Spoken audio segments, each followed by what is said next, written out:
Madame, Monsieur, bonjour. Merci de choisir Savane TV pour vous informer. Dans cette édition, nous allons à la découverte de Faso Mebo section Patte d'Oie, un détachement spécialisé dans la fabrication de caniveaux, à découvrir dans quelques instants. Dans cette édition, il sera également question de renforcement de capacité de 2600 imams et prédicateurs sunnites sur les défis de la vie courante et la religion. Ces derniers ont bénéficié de 3 jours de formation à Ouagadougou pour un impact dans la société. On en parle dans ce journal. Le président du Conseil national de la transition du Mali, le général Malick Diaw, est à Ouagadougou. Il se joint à ses homologues du Burkina Faso, le docteur Ousmane Bougouma, et du Niger, le docteur Harouna Djingare. Ils se réunissent pour examiner les textes de la création du Parlement de la Confédération des États du Sahel. La rencontre est prévue aujourd'hui et demain vendredi à Ouagadougou. Retour sur l'arrivée du général Malick Diaw avec Yacouba Kiamtore et Roukiatou Bilgo. Le président du Conseil national de la transition du Mali a foulé le sol burkinabé ce mercredi. Le général Malick Diaw est à Ouagadougou pour la rencontre en vue de la création du Parlement confédéral de l'AES. Il est accueilli à l'aéroport international de Ouagadougou par son homologue du Burkina, Dr Ousmane Bougouma. Avant lui, le président du Conseil consultatif de la refondation du Niger est arrivé dans la matinée pour la même rencontre. Les 3 chefs de Parlement vont apprécier le travail des techniciens sur la naissance du Parlement confédéral de l'espace sahélien. Nous sommes à Ouaga pour échanger autour des avant-projets de protocoles additionnels et du règlement intérieur des sessions confédérales des parlements qui ont été élaborés ici par un groupe d'experts et de parlementaires du 11 au 15 août ici à Ouaga. Donc il est bon de rappeler que lors de la première session de l'AES qui s'est tenue à Niamey le 6 juillet 2024, nos 3 chefs d'État vraiment ont décidé de la mise en place de la 3e instance qui est la session confédérale des parlements. Le général Malick Diaw salue la tenue de cette rencontre qui, selon lui, va permettre de jeter les bases d'une vraie démocratie dans l'espace AES. Durant ces 2 jours, nous allons nous pencher vraiment sur les résultats de ces travaux qui ont eu lieu ici en mi-août. Et donc nous pouvons espérer que c'est déjà un grand pas pour l'AES et pour la démocratie. Vraiment d'une manière générale. Les chefs des parlements du Mali, du Niger et du Burkina vont examiner les tests du Parlement de l'Alliance pour renforcer la collaboration et le développement des 3 États. La rencontre se tient ce jeudi et ce vendredi à Ouagadougou. Je le disais tantôt, l'initiative présidentielle Faso Mebo poursuit son bonhomme de chemin dans la capitale Ouagadougou. Si le siège est chargé de la fabrication de pavés, un détachement est installé dans le quartier Patte d'Oie dans l'arrondissement 12 de Ouagadougou pour la réalisation de caniveaux. C'est un reportage signé Ahmed Joël Kompori. Ici, dans le quartier Patte d'Oie de Ouagadougou, le détachement Faso Mebo a pour tâche la confection des briques, le curage et construction de caniveaux et la conception de dalles. À 22 h sur le site, nous assistons à une séance de réalisation de dalles.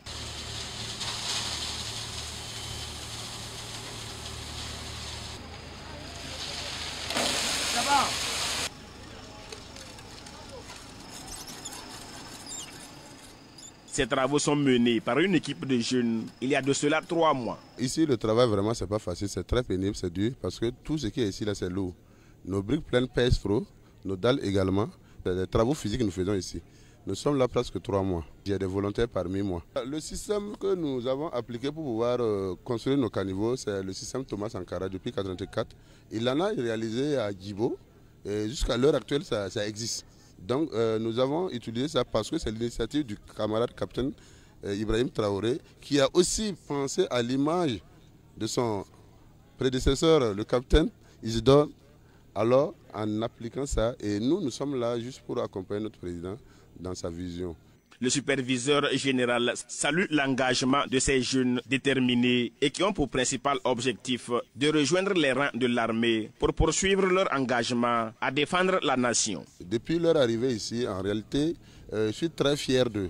C'est des jeunes volontaires qui sont arrivés de partout du Burkina. Voilà. Ils ont une ambition claire.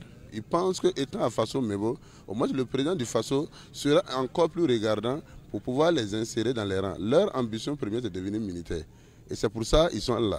Ils étaient au monument et quand ils ont entendu qu'il y a Faso Mebo, section Padoua, alors ils sont dirigés vers moi pour comprendre est-ce qu'ils peuvent rester ici. Et ces enfants, nuit et jour, ils travaillent ici. Et ici, c'est comme je le dis, c'est des travaux pas possibles. Ces jeunes sont pour la plupart des déplacés internes. Ils sont à Faso Mebo, section Pat Doa, dans l'attente d'un éventuel recrutement dans l'armée. Le début, nous étions venus ici pour le recrutement VDP. Le travail, c'est vraiment dur.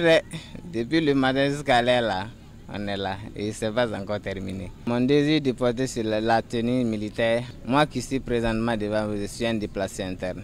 Mon village a été incendié par les criminels. Donc, c'est ce qui m'a poussé même à prendre la tenue, de venir chercher la tenue. Réellement, si le président était en face de moi ici, j'allais dire, j'allais l'encourager de son initiative et le féliciter pour le bonheur de ces peuples qu'il est en train d'engendrer à l'heure.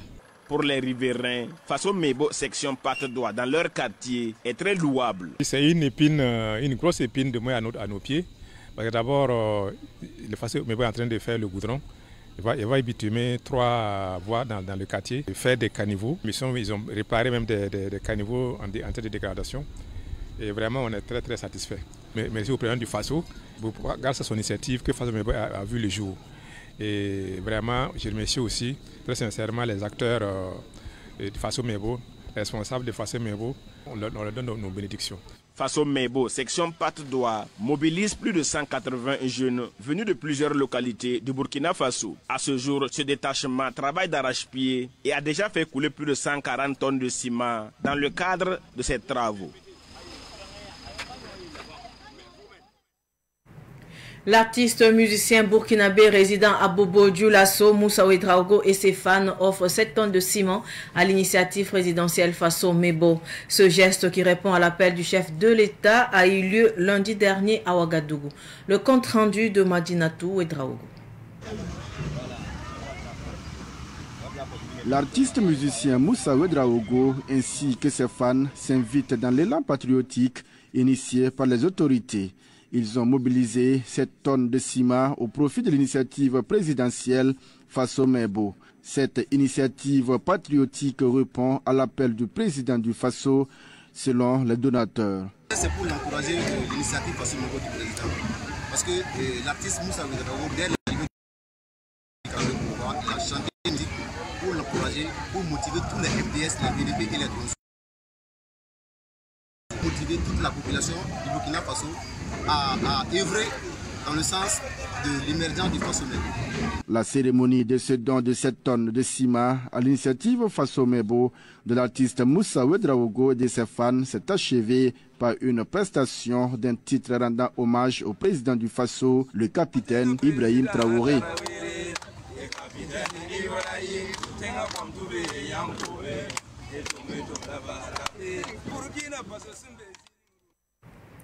C'est un reportage signé Madinatou Ouedraogo avec la voix de Samuel Moko. La deuxième édition de l'université d'été des volontaires de l'AES s'est tenue du 7 au 10 septembre dernier à Bamako, au Mali. Lors de cette rencontre, un document juridique encadrant la mobilisation et la gestion des volontaires de l'AES a été adopté. De retour à Ouagadougou, le groupement d'intérêt public Programme national de volontariat du Burkina a fait le point de la rencontre aux journalistes. La conférence de presse a eu lieu hier matin à Ouagadougou. Pakistan, Mariam Ouedraogo nous fait le point. Les volontaires de l'Alliance des États du Sahel, AES, se sont retrouvés à Bamako à l'occasion de la deuxième édition de l'université d'été. Pour cette édition, les volontaires de l'AES ont élaboré un document juridique qui vise à encadrer la mobilisation et la gestion des volontaires des 3 pays de l'AES, le Mali, le Burkina et le Niger. Au sortir de l'atelier, les résultats suivants ont été atteints. La convention cadre définissant les principes et modalités de collaboration entre les structures en charge du volontariat est validée. Le protocole d'accord précisant les engagements respectifs des parties prenantes est validé. La charte du volontariat de l'AIS est validée. Le plan d'action pour la mise en œuvre des activités est validé. Le projet d'arrêté interministériel conjoint pour la création de la commission de coopération sectorielle est validé. Enfin, la feuille de route est validée. Plusieurs engagements ont été pris par les volontaires de l'AIS qui ont participé à cette université d'été, notamment la vulgarisation et la mise en œuvre des idéaux de l'AIS, la contribution des volontaires de l'AIS à la préservation de l'image de l'AIS dans les médias. On a demandé aux volontaires de travailler à animer la vie sociale, également à exprimer leur solidarité auprès des veufs et veuves de nos combattants qui tombent souvent sur les champs de bataille. Nous avons également donc eu à faire des recommandations. L'une des recommandations phares et qui nous réjouit, c'est l'institutionnalisation des universités d'été pour favoriser l'organisation des universités d'été. Également on a également recommandé la libre circulation des personnes et des biens au sein de l'espace AIS et éviter les tracasseries au niveau de l'espace AIS. Le programme national de volontariat au Burkina Faso a initié 3 activités pour le dernier trimestre de l'année 2025. Il s'agit de la caravane de la citoyenneté active qui sera lancée en octobre à Kaya, le volontariat senior et le volontariat de la diaspora. De son côté, l'Office national de la sécurité routière relève dans son bilan du mois d'août de cette année une baisse du nombre total d'accidents, mais une hausse de blessés et de décès.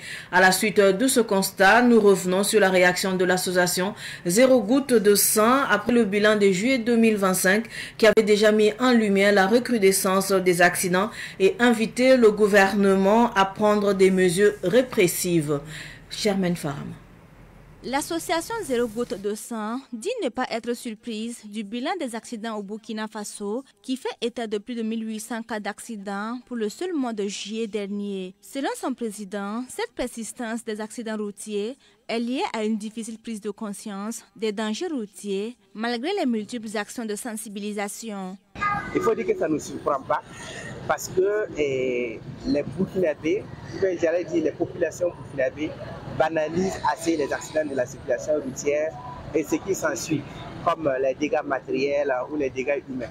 Il suffit seulement de voir un accident mortel, alors une victime couverte avec un paille, vous allez voir que les gens vont simplement dire c'est Dieu qui a donné, c'est Dieu qui a repris, et puis chacun continue de rouler, chacun continue de brûler les feux tricolores. Donc c'est pour dire à quel point on ne pense pas que les accidents là on peut les éviter, on pense que c'est une fatalité. Et c'est exactement ce qui fait qu'on a du mal à lutter contre le fléau de l'insécurité routière. Parce que si on pense que les accidents ne dépendent pas de nous et que c'est la volonté de Dieu, ça serait difficile de lutter contre cela. Pour l'association Zéro Goutte de Sang sur la route, au regard de cette persistance des accidents de la route, il est temps que les autorités passent à la phase de la répression. Il y a des gens qui sont là, qui sont récalcitrants. Ils ont fait le permis de conduire, ils savent bien ce que le code de la route dit. Ils connaissent le langage de la route, mais ils ont simplement décidé de ne pas respecter le code de la route. Et à ce niveau, il faut vraiment la répression. Parce que la sensibilisation, c'est pour ceux qui entendent, ceux qui ont des oreilles pour entendre. Vous allez interpeller quelqu'un de porter sa ceinture de sécurité ou bien de porter son casque. La personne va vous dire clairement que non. Si c'était au Togo, dans un pays européen, lui, il n'allait pas avoir de difficultés pour porter son casque ou bien pour être un citoyen modèle. Mais c'est comme c'est Ouagadougou, comme c'est Burkina Faso. Bon, ici, c'est chez lui, il peut se permettre de tout faire. Donc c'est pour dire à quel point les gens respectent les textes quand ils sont dans d'autres pays, mais quand ils arrivent au Burkina Faso, ils ne respectent pas assez les textes. C'est pour dire qu'ils ont la possibilité vraiment de respecter les textes. C'est à nous de durcir, c'est aux autorités de durcir et de hausser le temps. Et l'autre chose, c'est inviter les autorités à travers la brigade Laval à ne pas seulement se consacrer à l'assainissement, mais aller aussi dans la sécurité routière. Malgré les difficultés dans la sensibilisation, l'association Zéro Goutte de Sang sur la route ne compte pas s'arrêter de sitôt. Elle entend poursuivre ses séances de sensibilisation pour l'atteinte de ses objectifs qu'elle s'est assignés depuis sa création en 2020, c'est-à-dire Zéro Goutte de Sang sur la route. Les données collectées durant le mois de juillet dernier font état de 1877 accidents de la circulation, des accidents qui ont fait plus de 1300 blessés et 69 morts. Suite de ce journal, plus de 2600 imams et prédicateurs du mouvement sunnite ont acquis de nouvelles compétences et renforcé leurs capacités. Pendant 3 jours de modules sur la vie quotidienne et la religion étaient au programme de cette formation. La cérémonie de clôture a eu lieu hier à Ouagadougou. Les détails avec Abdoulaye Kinda. Nous sommes à la clôture des 72 heures de formation de plus de 2600 imams et prédicateurs du mouvement sunnite venus des différentes régions. Cette formation a porté sur les messages véhiculés lors des prêches et l'utilisation des réseaux sociaux. On a appris beaucoup de choses, l'enseignement islamique, comment un prédicateur doit vraiment virguler le message de l'islam, comment il doit se comporter avec les prochains et comment aussi un musulman ou un prédicateur doit utiliser les réseaux sociaux pour vraiment virguler les messages de l'islam et comment aussi il doit se comporter avec ses frères, ses compagnons et ses voisins, ainsi de suite. Donc vraiment, on a reçu beaucoup d'enseignements islamiques. Cette formation est à sa première édition. À travers cette formation, on a invité tous les membres des imams, des prêcheurs de toutes les régions. Ce sont des guides religieux auxquels tout le monde les écoute. C'est eux qui sont dans les mosquées, dans les prêches, et c'est eux qui font les mariages religieux et autres.